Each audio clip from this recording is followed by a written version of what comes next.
नमस्कार. शटर स्क्रीनमध्ये तुमचं खूप खूप स्वागत. आशा आहे तुम्ही सगळे खुश आहात आणि सुरक्षित आहात. नुकताच फ्रेंडशिप डे झाला आहे. सगळ्यांनी तो उत्साहात साजराही केला आहे. सगळ्यांचे पोस्ट वगैरे बघून त्याच्यावरनं लक्षात येतं आहे.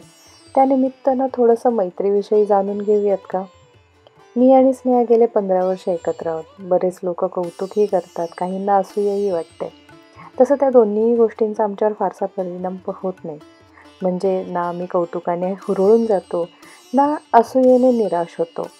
हे झालं आमच्याविषयी. पण घनिष्ठ मैत्री हा बऱ्याच लोकांसाठी भावनिक उन्नतीचा महत्त्वाचा पैलू असतो. घनिष्ठ मैत्री अधिक आनंद आणि स्वाभिमान या भावनेशी संबंधित आहे. हे बंध अगदी शारीरिक परिणामांशीही संबंधित असतात. जसे की कमी रक्तदाब किंवा दीर्घायुष्य यासाठी या गोष्टी महत्त्वाच्या ठरतात. आजची लाईन माझ्या सगळ्या खास मैत्रिणींसाठी आहे. फ्रेंडशिप डेच्या निमित्तानं जेव्हा कोणी हात आणि साथ दोन्ही सोडून देतं, तेव्हा बोट पकडून रस्ता दाखवणारी व्यक्ती ती म्हणजे आपली खरी मैत्रीण. Happy friendship day. आता मनीषा जे बोलली ते खरं असलं तरी पुरुषांच्या तुलनेत स्त्रियांची मैत्री ही फार काळ टिकत नाही किंवा त्यात अंतर यायला लागतं. याला अनेक घटक जबाबदार असतात. जसं लग्नानंतर शहरं वेगवेगळी होतात, कौटुंबिक जबाबदारी पार पाडत असताना मैत्रिणीसाठी म्हणावा तितका वेळ देता येत नाही, अशी अनेक कारणं आपल्याला इथे पाहायला मिळतात. आणि सगळ्यात महत्त्वाचं कारण म्हणजे प्रत्येकाच्या आयुष्यात एक मैत्रीण असते की जी जरा काही बोललं की लगेच फुगून बसते. बरोबर आहे ना? वृषाली म्हटली तेही अतिशय योग्य आहे. चित्रपटांमध्ये देखील पुरुषांच्या मैत्रीवरती तुलनेने अनेक चित्रपट पाहायला मिळतात किंवा प्रत्येक चित्रपटामध्ये पुरुषांची मैत्री ही किती अटूट किंवा घनिष्ठ असते याच्यावरती थोडाफार तरी भाग चित्रित केलेला असतो. 3 इडियट्स हा चित्रपट त्यातील एक. त्या तुलनेत बिनधास्त हा पिक्चर मला खूप आवडला. स्त्रियांच्या मैत्रीवरचा एक सुंदर चित्रपट होता तो. परंतु त्यानंतर त्या पद्धतीचा चित्रपट पाहायलाच मिळाला नाही. 3 इडियट्समध्ये 3 मित्रांचे सुंदर नाते पाहायला मिळते. त्यांच्यामध्ये कोणताच सामाजिक समतेचा विषय नव्हता, तरीही ते बरोबरीने राहिले. हे चित्र आपल्याला पाहायला मिळते.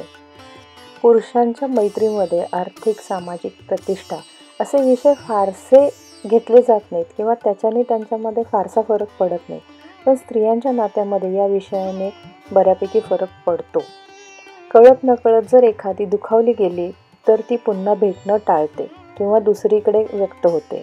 आता ती जिथे व्यक्त होते त्या व्यक्तीने जर ती गोष्ट व्यवस्थितपणे हँडल केली तर ही गोष्ट निभावून जाते, नाहीतर मग इथेच थोडीशी गडबड होते आणि मैत्री तुटायला ते एक निमित्त होतं.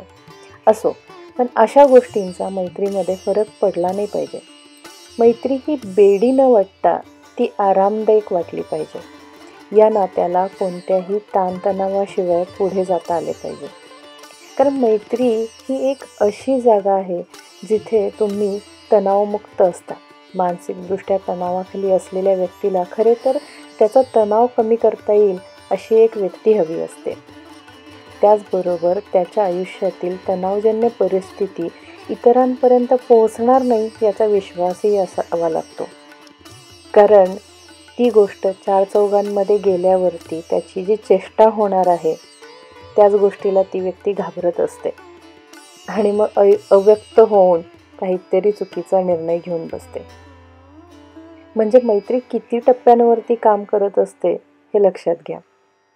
खरं तर कुटुंबापासून वेगळं असं जवळचं हे नातं असतं आणि हे एकच नातं इतकं सुंदर असतं की त्याला बरेच कांगोरे असतात. बऱ्याचदा कुटुंबातल्या सदस्यांना माहीत नसतात अशा अनेक गोष्टी मित्रमैत्रिणींना माहिती असतात. कारण त्या व्यक्तीचं आपल्या आयुष्यात असणं हे खूप अनमोल असतं. अगदी साध्या साध्या किंवा गरज नसणाऱ्याही गोष्टी आपण मैत्रिणींशी शेअर करतो आणि त्या गोष्टी सांगताना चेहऱ्यावरचा आनंद किंवा दुःख या भावना ज्या दिसतात ना ते इतर कोणाशीही बोलताना दिसत नाही. अनेकदा मित्रमैत्रिणींना नुसता आवाज ऐकूनही कळतं आपल्या मनात काय चालू आहे आणि त्याला काय कारण आहे. अशा व्यक्तीला मनकवडी म्हटलं जातं आणि अशा नात्याला या संज्ञेपर्यंत पोहोचण्यासाठी अनेक अडथळे पार करावे लागतात. किंवा काही प्रसंगात नुसत्या डोळ्याचे हावभावावरून देखील एकमेकींच्या मनात काय चालू आहे हे जाणून घेतलं जातं. अशा या समजुतीच्या संभाषणाला कसला स्वार्थ नसतो, ती आपुलकी आणि आधार असते. फक्त या गोष्टी समजून घेण्याचा डोळसपणा मात्र दोन्हीकडे असावा लागतो. विचारांची प्रगल्भता असल्याशिवाय अशी मैत्री समजणं कठीण असतं. जिथे ओढ लावणारी माणसे आहेत तिथे मनाची पावले नकळत वळतात. विचार करा ना, जिथे माणसं मुक्या प्राण्यांना जीव लावतात तिथे माणसांना लावणं कठीण असतं का? प्रश्न असतो तो फक्त विश्वासाचा. जसं मी म्हटलं की आपले ताणतणाव इतरांच्यापर्यंत पोहोचणार नाहीत ह्याची जिथे खात्री असते ना, तिथंच माणूस व्यक्त होतो. प्रत्येक व्यक्तीला स्वतःला समजून घेणारं, प्रेमानं बोलणारं, समजून सांगणारं, वेळप्रसंगी हक्कानं ओरडणारं सुद्धा कुणीतरी हवं असतं. आयुष्याच्या प्रत्येक टप्प्यावर त्या व्यक्तीचं आपल्याबरोबर असणंच खूप खास असतं.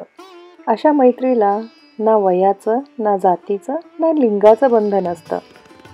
इच्छा अपेक्षांच्या पलीकडे गेलेली अशी ही मैत्री असते. हां, पण स्त्री आणि पुरुष यांच्यातली मैत्री मात्र समाजाच्या दृष्टीने थोडी अमान्यच केली गेलेली आहे. जरी ते दोघेही विवाहित असले तरी देखील या मैत्रीला थोड्या विचित्र नजरेनेच पाहिलं जातं. मैत्री कुठल्याही वयात कुठल्याही व्यक्तीसोबत होऊ शकते. फक्त तेवढा मोकळेपणा दोन्ही बाजूंनी जपता आला पाहिजे. मैत्री ही अशी भावना आहे जी दोन मित्रांना अंतःकरणापासून जोडते.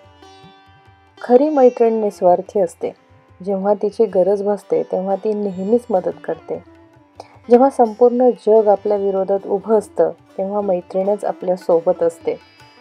तुम्ही एखाद्या मैत्रिणीला किती काळापासून ओळखता किंवा तुमच्या मैत्रिणीला किती वर्षे झाली हे महत्त्वाचं नसतं. महत्त्वाचं असतं तिचं तुमच्या आयुष्यात तसंच असणं.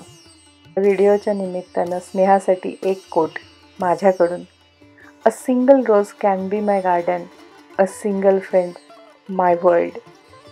हा व्हिडिओ म्हणजेच माझ्या मैत्रिणींबरोबर माझं फ्रेंडशिप डेचं सेलिब्रेशन किंवा माझ्या गप्पा जर तुम्हाला आवडल्या असतील तर मला कमेंट करून नक्की सांगा. व्हिडिओला लाईक करा, इतरांबरोबर शेअर करा आणि हो, चॅनलला अजून सबस्क्राईब केलं नसेल तर प्लीज सबस्क्राईब करा. हा व्हिडिओ पूर्ण बघितल्याबद्दल थँक्यू सो मच.